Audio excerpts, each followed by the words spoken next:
Chamai, Koyana Teluchi, hello, and thank you all for coming. Welcome to another episode of King's Corner. This is episode 27, and we're cruising right along here with our summer episodes. We've got a great show in store for you today. We have some Alutiiq language, we've got some current events, and more. So sit back, relax, and enjoy the show. Let's jump right. Well, before we begin, just as a reminder, we do stream to Facebook and YouTube. You can go to youtube.com and type in Native Village of Port Lions and click on the live tab. And also, obviously, I know most of our viewers are on Facebook. So whichever you choose on that. So welcome to the show. And we'll jump right in, and we will start with the Alutiiq segment. Excuse me. And I figured we'd do, because Alicia she does such a great job with these videos that I showed last time. I figured it'd be a treat to show some more of her of Alicia's videos speaking in Alutiiq. And so let's jump right in and check some of those out. Let me do a screen share real quick. Pull this up for you folks.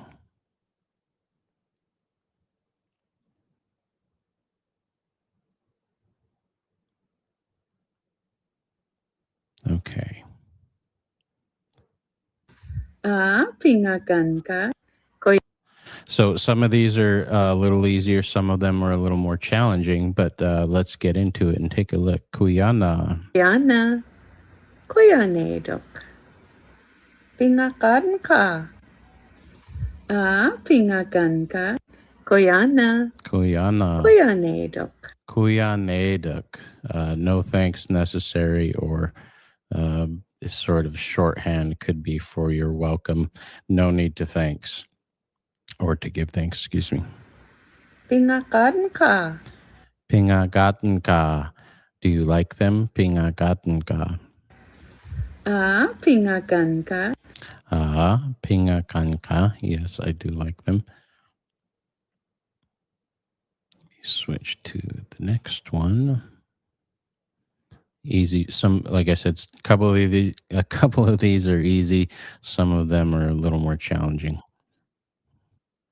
Shiluch tuden ka. Are you happy? Shiluch tua. Chamai. Shiluch tuden ka. Haganakpak. Are you happy today? Shiluch tua.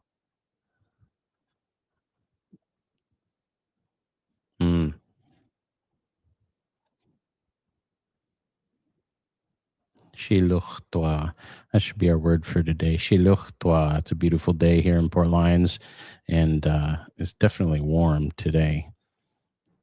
Coming from the guy who's wearing a hoodie. Go figure. All right, let's go to the next one. Let's see.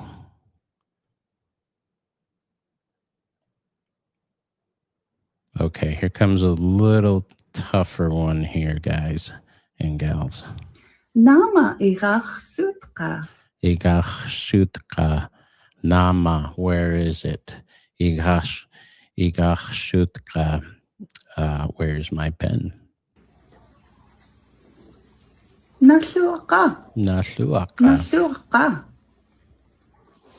Iwaka igach sutka. Iwaka igach sutka. I'm searching for my pen. Ikukka. I found it. Let's look at it one more time. Nama igach sutka. Nasuaka. Iwaka igach sutka.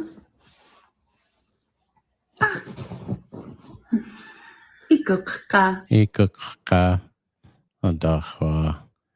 I love these videos that Alicia's done. I'm so glad that she consented to letting us use some of these, because they're so good. They're quick, easy, informative.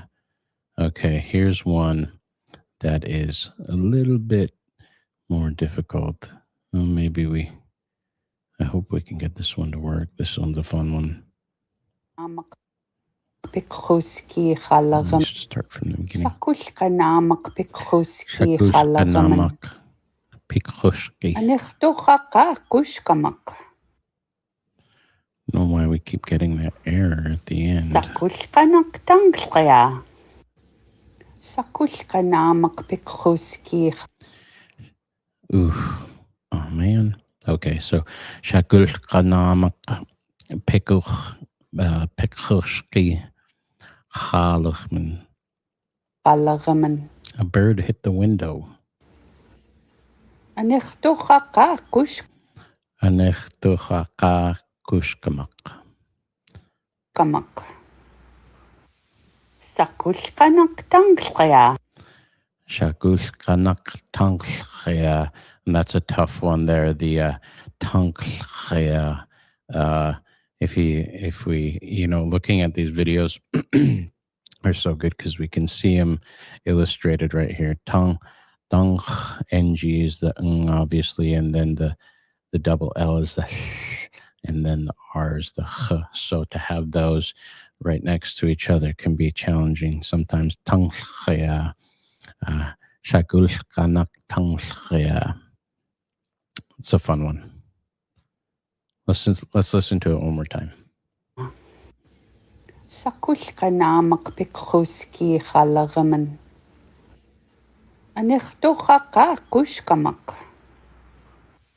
Sakulkanak Oh, I don't know why we keep getting that message. My apologies. tanglaya.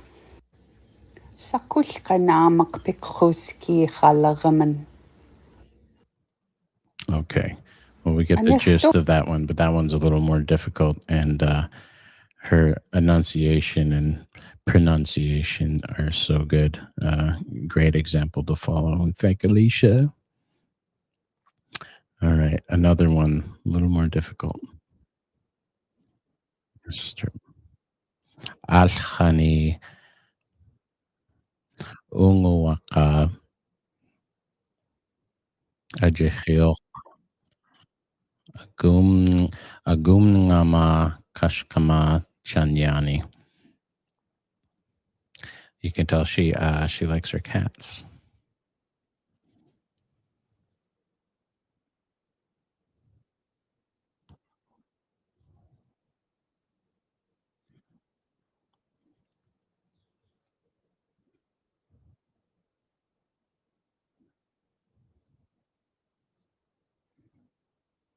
Alkhani unguwaka ajehil agum ngama kashkama chanyani.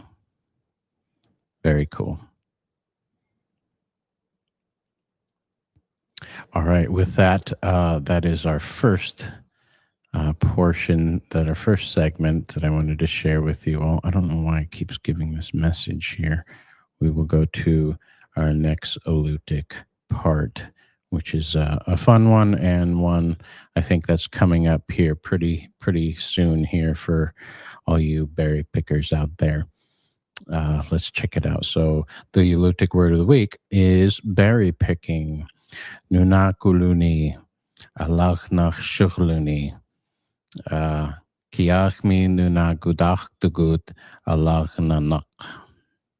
And we can see the translation here. So in the summer we go berry picking. Now let's listen to somebody an elder who says it much better. So let's listen. Just as a quick note, I have to give a quick shout out on a lot of these. Shout out to the Alutiiq Museum and all the elders too that participated in this and lent their knowledge and their wisdom and put it into this format here. And I get excited when I hear this because this is my grandmother Sophie speaking, who passed away a few years back, but. It's cool. It's cool to hear her voice again. So let's listen. Summertime we go picking berries for salmon berries. Let's hear that again. Make sure I have it up correctly. Nunakuluni alagnaxuruluni. Berry picking. It's definitely my grandmother Sophie's voice on there. There's several of them throughout, but it's cool, like I said, to hear her voice again. Kerminunakuk tachtugut alagnanak. In the summer, we go berry picking for salmon berries. Summertime we go picking berries for salmon berries. That might be Nick Alkali right there. Very cool. One more time. Nunakuluni Nunakuluni alagnaxuruluni. alagnaxuruluni. Berry picking. Kerminunakuk tachtugut alagnanak. Kiachminunakudachtugut alagnanak. In the summer, we go picking for salmon berries. In the summer, we go berry picking for salmon berries. Summertime we go picking berries for salmon berries. Excellent. So I figured that was fitting to put into this stream because we are in July. It's July 10th, and we've had a really good summer here in Port Lions. So far, we had a great 4th of July. The tribe put on another good one, as they always do, and seems like everybody had fun, and we had some great food to eat, and celebrating the 250th anniversary of the Declaration of Independence. So really great time. Excuse me, folks. All right, so that will do it for our Alutiiq Word of the Week. Now we will go on to our next segment, which I am calling Across the Pond. And so if you remember our last stream, we talked about Iran, right? And we talked about a bunch of fun facts about Iran. This week, we are skipping over to the west here a little bit, if you can see on our Google Earth map. Today, we're going to be talking about the United Kingdom. The United Kingdom of Great Britain, and I believe it's Wales and Northern Ireland, I think. Please forgive me if there's anybody from the UK if I butchered that. But so today we're talking about the United Kingdom, and let's look at some fun facts about England. So we have, I'm sure a lot of you know or have heard, Stonehenge, which is the rock formation. It's one of the oldest man-made structures in the world, and it predates actually the Egyptian pyramids. So Stonehenge is a very famous group of rocks that were put together, and the way that it was done isn't known for certain, but there's several theories about it. But it's an interesting fun fact nonetheless. Also interesting to note is Winchester was England's first capital before London rose to prominence due to its trading strength on the River Thames. And if we can zoom, I'm going to zoom in for you folks here because we always hear about the Thames River. I figured it'd be good to see it.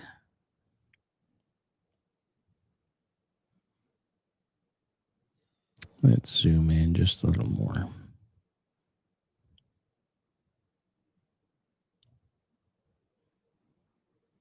I wonder if that will work like that. Okay, so let's see. Next fun fact is French was England's official language for nearly 300 years after the Norman conquest in 1066, introducing thousands of French words into English. Let's see. Another fun fact about they do have a parliamentary monarchy, and whereas the royal family acts sort of like a figurehead for the country, and the parliament now does all the passing of laws and that sort of thing. And so along with that, the king or the queen is not allowed in the House of Commons, where the parliament meets and the laws are made. Another interesting fun fact is King Henry III actually had a pet polar bear that he kept on a leash in the Tower of London, which would swim in the Thames and catch fish. I thought that was fascinating, and I think it was a gift from one of the kings in Scandinavia as well. So, interesting little bit of history for you there. Let's look up a couple more. Ooh, this is kind of an interesting one. I don't know if I should share it, but it's interesting. And this is not the only instance in which this happened, but King Henry VIII, they say his coffin exploded. Now, it wasn't like a dynamite explosion, but it was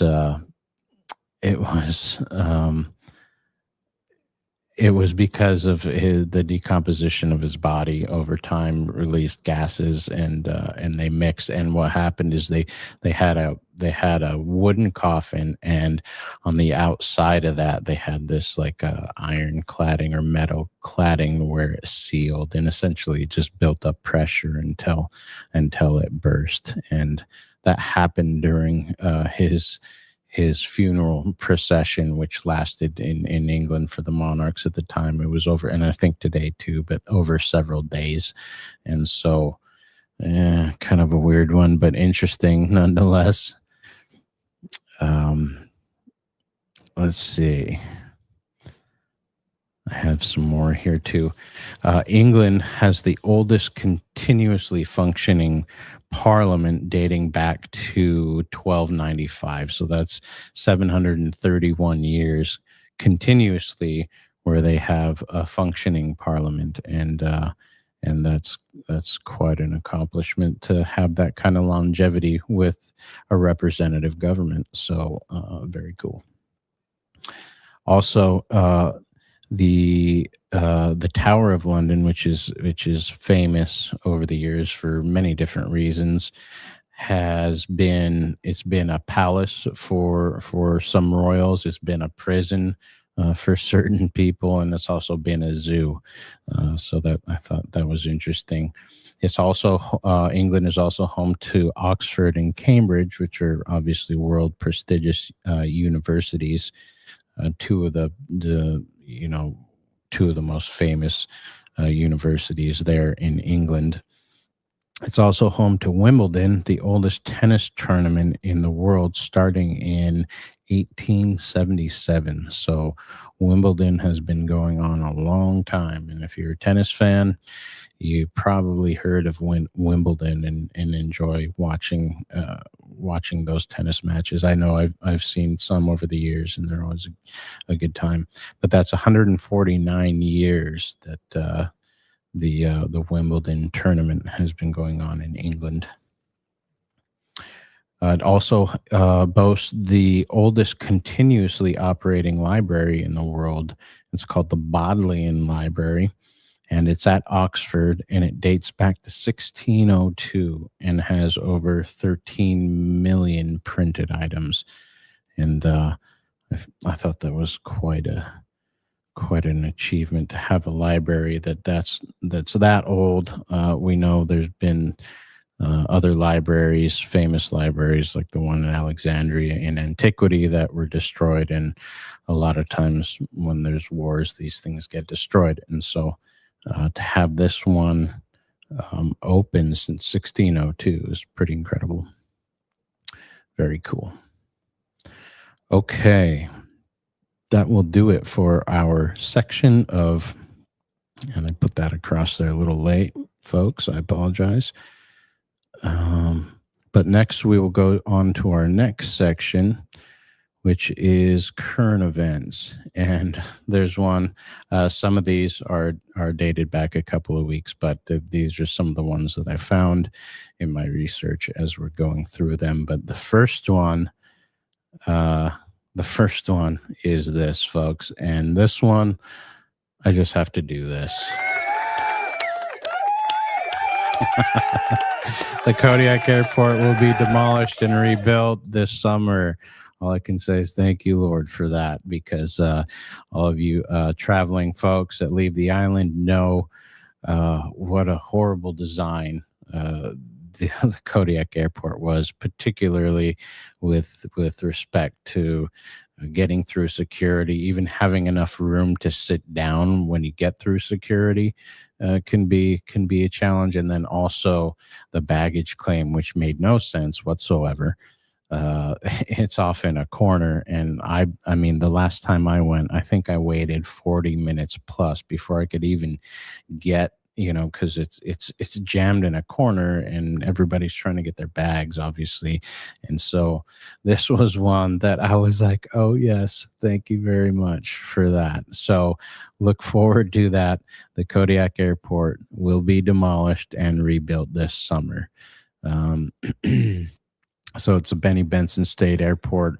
The company plans to demolish it and build a temporary one and move all local operations to their nearby cargo office in the interim. So look forward to that. And I'm definitely very grateful, and I know all you travelers are, to hear that that is no longer going to be our Kodiak main airport. So that's very cool.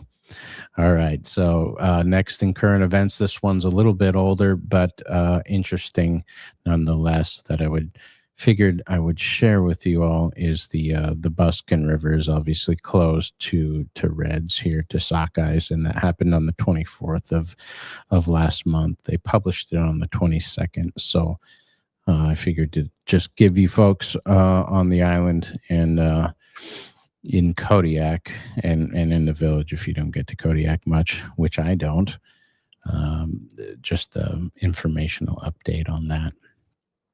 And then another one here too, that's a little bit dated, but interesting informational, is halibut stamp required for charter boats in Alaska waters this year. And so the federal fisheries managers have instituted new regulations for charter halibut fishing in southeast and south central Alaska this year.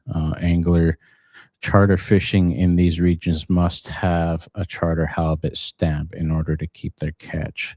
And so we can see here that the stamp costs $20 per day, and the money will go to a nonprofit called the Recreational Quota Entity.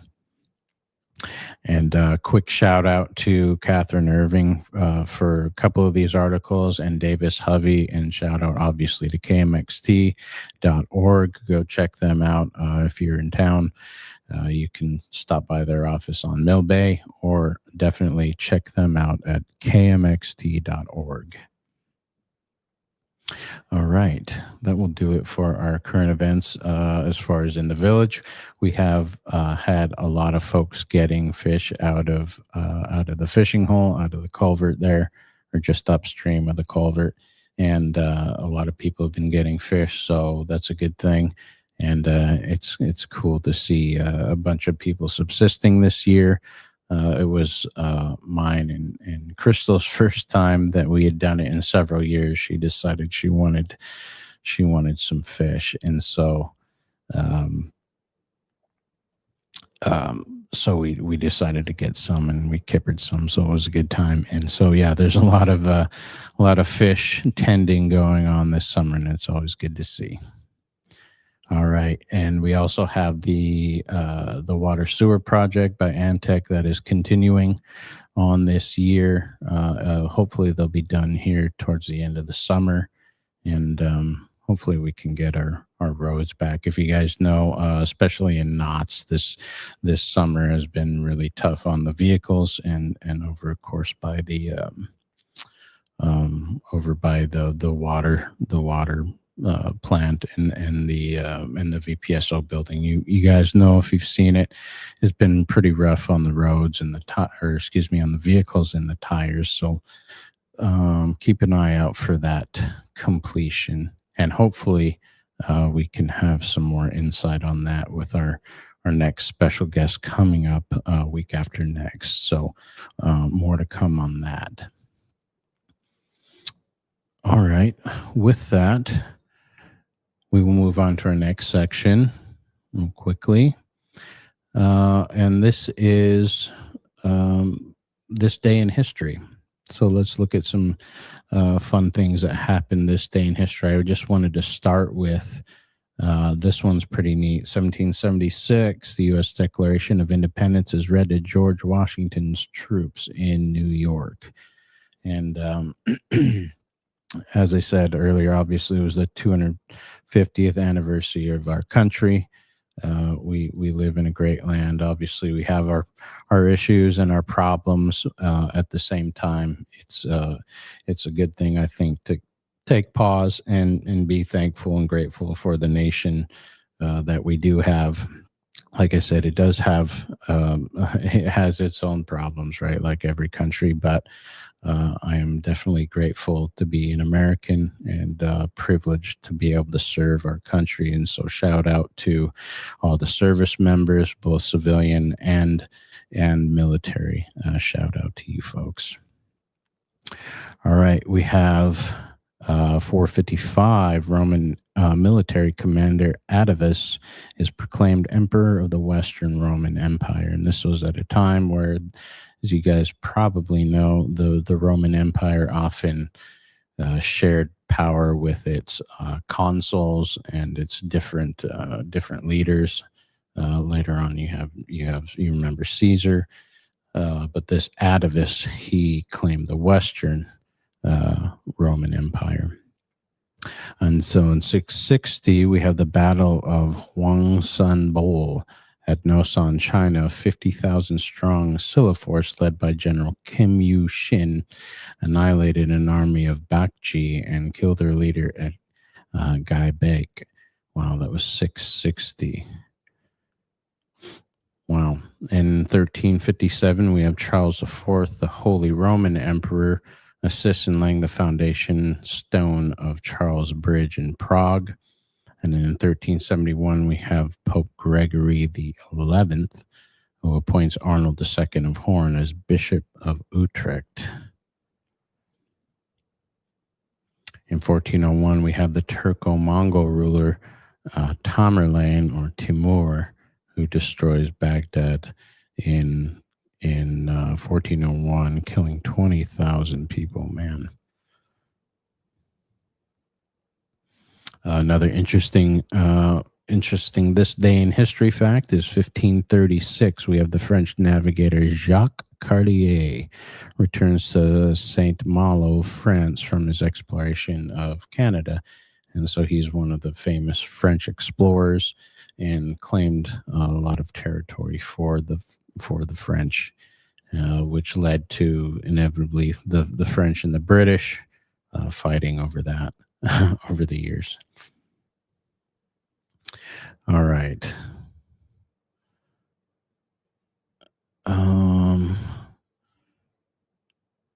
This one's an interesting one here. In 1745, French ships carrying Bonnie Prince Charlie to Scotland, the Du Tellier and the Elizabeth, battle on HMS Lion, eventually escaping, and 107 people were killed on both sides. Oops.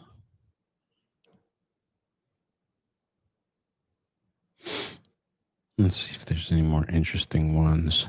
I changed the layout on this right before this stream, so it has a different view, and I'm trying to find if there was a couple others. Here's an interesting one. In 1860, the temperature hits 115 degrees Fahrenheit in Fort Scott and 112 in Topeka, Kansas. That is hot. Wow. All right, so let me move that. I apologize, folks. I didn't hit the share tab button, but so this is where we get our this day in history facts from. It's called onthisday.com, and then you can just type in whatever day it is, and it will show you a list of many different significant historical events that happen, and they're always fun to do. So let's move on to our last section, which is the weather forecast. Let's take a look at Wendy, and I will read the marine weather forecast to you, and we will wrap it up here after the weather announcement. So I will hit, as you can see, the play button down here. It goes from Friday all the way into next week, and we can at least see the wind here. And while that is cycling, I will read let me refresh the NOAA website, the marine weather forecast for you all. 1 second. All right, let me hit play on this so we can see our developing weather patterns. All right, so today it's obviously westerly, as the elders used to teach us. If you know the wind direction, you can pretty well know what weather is coming. So westerly usually brings good weather, unless it's a wet westerly, right? But so westerly today, wind 20 knots, diminishing to 10 in the afternoon. Tonight, west 10. Saturday, south wind 10 knots, becoming northwest in the afternoon. And then Saturday, northwest winds, another indicator that we should have some good weather. Sunday, northwest 10. We have Monday, southwest 10. So it looks like we'll probably have some pretty good weather if this holds. It's funny, if you ask 10 folks here in the village what the weather's going to do, you probably get 10 different answers. But in general, I mean, I guess we're all right when there's a big storm coming because we can see the front. But anyway, this summer has been kind of precarious that way, in that the weather forecast has changed a lot. So it looks like southwest or some form of west through Monday, and then Tuesday switching to south winds, and we'll have to wait and see what kind of weather we're looking at for that one. But that is your weather forecast from us here at King's Corner. And let me stop sharing that.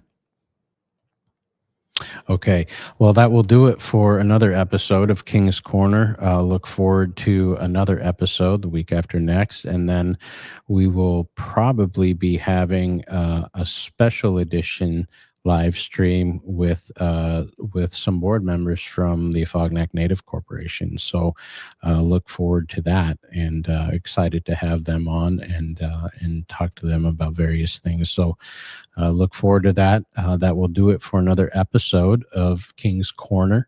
And we hope you had a good time. We hope we added some value to your day. And with that, we will close. Take care and have a great weekend, everybody. Bye-bye.